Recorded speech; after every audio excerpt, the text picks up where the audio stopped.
Hello focus, आज चुनावको दिन 21 गते भन्दा 21 गते पनि आयो र म आज भोट दिन जाँदैछु।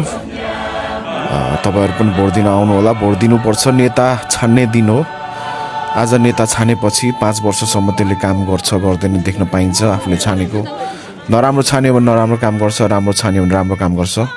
मान्छेहरू आएका छन् धेरैजना, लामबद्ध साथीभाइहरू पनि धेरै आए, कति आएनन्, कति खोइ अब किन आएनन्, अल्छी लाग्यो रे कतिलाई मनै छैन रे। उनीहरूको अब अचम्म लाग्यो म कुरा सुन्दा पनि हैन। एकदम यस्तो सिरियस कुरा हो चुनाव भनेको, भोट दिनु भनेको।